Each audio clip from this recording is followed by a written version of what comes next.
Hello viewers, in today's CarGurus UK video we are looking at this, the all-new Kia Niro. Now like the outgoing Niro, it is available in three flavours. You can have a hybrid, a plug-in hybrid and a full electric Niro EV. This is the middle of those three options, it's the plug-in hybrid, and it combines an electric-only range of up to 40 miles with a 1.6 litre petrol engine to fall back on when you run out of charge. So, what's it like? Well, obviously I'm not going to tell you that at the start of the video, am I? You're just going to have to keep watching. And while you're doing that, why not hit the subscribe button, and that way you can follow when our new CarGurus UK videos go live.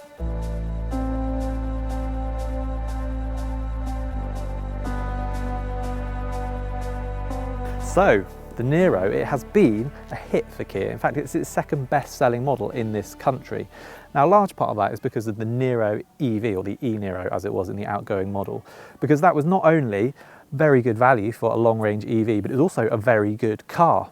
Now, we'll do a separate video review on the new Niro EV when it arrives in the UK, but if you can't wait until then, head over to cargurus.co.uk and go to the research section, because Vicky's driven it abroad and done a full written review. It wasn't just the EV model that buyers loved.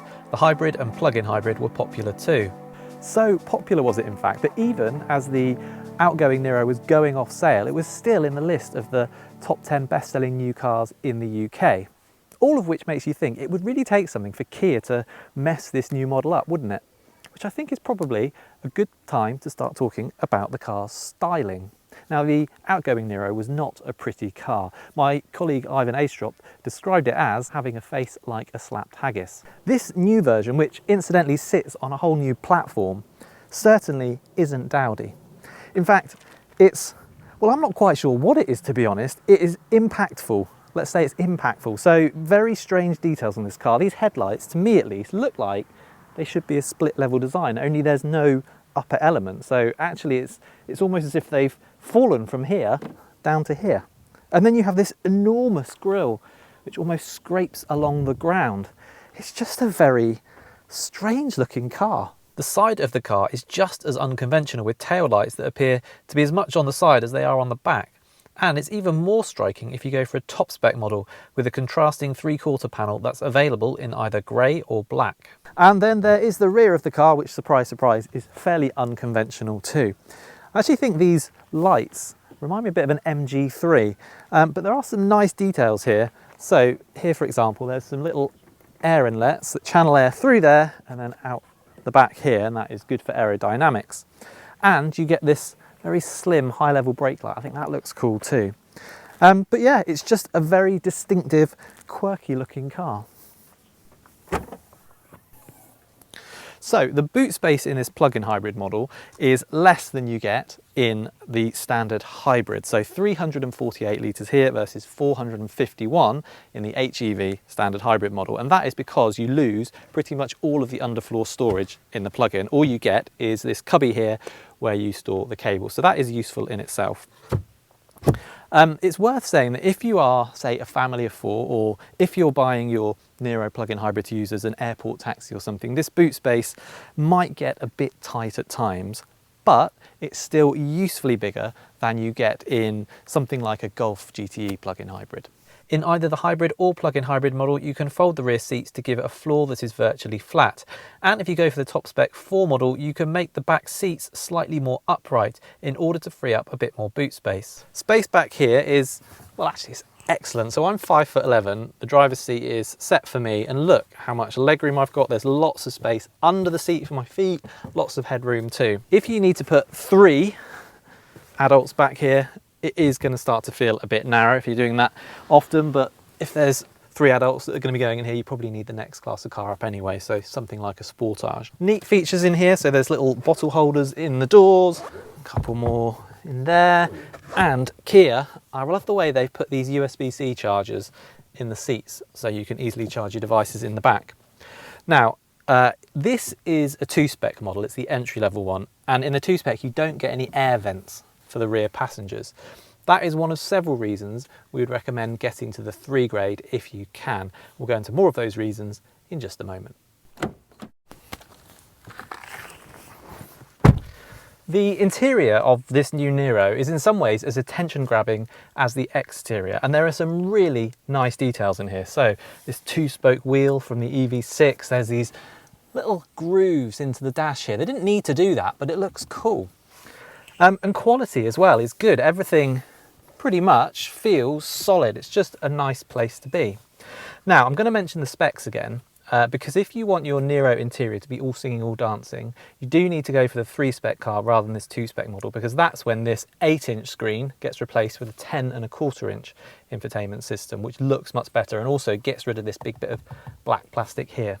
The other thing it does is get rid of this gear lever, which my cameraman Dave described as being like the gear lever in his dad's 1973 Volvo, which I think is probably a fair description. Instead, on 3-spec cars and top-spec 4 models, you get a rotary controller, which just looks much nicer. The layout of the dials also varies depending on spec. 2 and 3 models get the part digital display seen here, whereas 4-spec cars get a full 10.25-inch display. Now, feature-wise, this 8-inch infotainment system actually has all of the stuff you're likely to want. So CarPlay, Android Auto, it's very easy to use, it has very slick menus and it's quick to respond. So really it's just mostly about the aesthetics, getting the bigger screen. Now elsewhere in the interior we've got lots of storage, so cubby there, the glove box is really big actually, more storage there, these cup holders that spin round. And like in the EV6 and the Sportage, you get this panel here which switches between shortcuts for the infotainment and the heater controls. It's just about a triumph of function over form, and it's better than having the controls buried in the touchscreen, but it is a little bit fiddly to use on the move.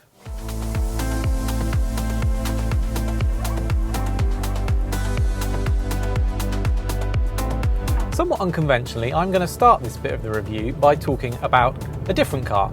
Still a Niro, but the standard hybrid version rather than this plug-in hybrid model. Now that car is less powerful and slower than this one. It uses a 1.6 litre petrol engine and an electric motor and battery of course, and it makes a total output of 139 horsepower and it'll get from 0 to 62 in 10.4 seconds. This plug-in hybrid uses the same 1.6 litre petrol engine, but it has a more powerful electric motor. And so this one makes 180 horsepower and can get from 0 to 62 miles per hour in 9.6 seconds. Both cars are adequate when it comes to performance and great when it comes to fuel consumption. In our test of the standard hybrid model, we averaged 52 miles per gallon. As for your plug-in hybrid, your fuel economy is going to depend on how often you charge its 11.1 kilowatt hour battery. As with all plug-in hybrids, if you never plug your Niro in, then the fuel economy is going to be disappointing. You'll get around 35 to 40 miles per gallon in mixed driving. However, once you plug it in and charge it up, then it can become ridiculously efficient. It will do around 30 to 40 miles on battery power. And if you want to save your battery power for later in the journey, you just select this EV button down here and go into hybrid mode. That will keep the battery charge where it is, and as long as the battery has got a decent level of charge in this hybrid mode, it will still do around 60 miles per gallon. So running costs in one of these are going to be very low. Charging the car takes around 3 hours from a wall box, and like most plug-in hybrids there is no rapid charging, so that 3 hours is as quick as you're going to be able to charge it. The drivetrain in this plug-in hybrid model it's actually really well integrated, it's very smooth. The gearbox is a 6-speed, it's not the quickest to respond and change gear, but it's fine, it's fit for purpose. And juggling between the power modes is easy. You just use, as I said before, this button down here. So there's the hybrid mode we talked about, there's electric mode which will hold it into electric mode as long as you've got enough charge, and then there's the automatic mode which will juggle between electric and petrol depending on the type of driving you're doing, and so on. Now, the way it switches between the petrol engine coming in and out is actually very smooth. In normal driving, you don't really notice it. It's only when you put your foot down, yeah, it's becomes a little bit noisy. Not that we should judge the Niro too harshly because of this. After all, it's not meant to be sporty. It does, however, have a sport mode, which you access via this handy button on the steering wheel. Now, sport mode increases the throttle response, it puts a bit more weight in the steering, and it holds on to the gear ratios for longer. There's a decent difference between sport mode and the other driving mode, which is eco. Now, that sport mode prompts me to think about specs again, because if you have a 3-spec car or above, you get paddles on the back of the steering wheel, and in sport mode they let you change the gears for yourself. In this car with this gear lever you have to move this over and do it that way. But the other clever thing about those paddles is in eco mode, they let you control the level of brake regen. You don't get that in the 2-spec car, and it's actually a really neat feature in the Niro, so another reason to think about getting the 3. As for ride and handling, the Niro's, it's fine. It was never going to be a sports car, was it? But actually the ride is pretty decent. It's best on the 16-inch wheels of the 2-spec car. Once you go to 3 or 4 spec, it comes with 18-inch wheels, which are also okay, but they do introduce a bit more of a firm edge, a bit of patter at low speeds. But given we've told you several times now that you should really try and go for the 3-spec car, well, I guess you're just going to have to live with that, aren't you? The steering is slightly vague around the straight ahead, and although it weights up consistently, it lacks anything in the way of feel. We will say that the brakes are particularly well judged in this car. They switch between regenerative braking and friction braking really smoothly, which isn't always the case with plug-in hybrids.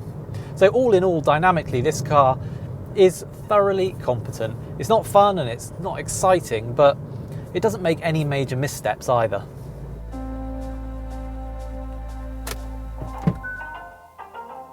It's like a news bulletin when you switch this car off.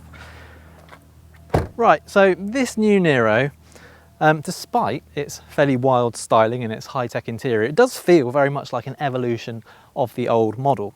But I think if you're coming to it, having had the old model for a while, it is going to feel like a decent upgrade. And it is just a decent car. You know, it's roomy inside, it drives well, running costs are going to be very low indeed.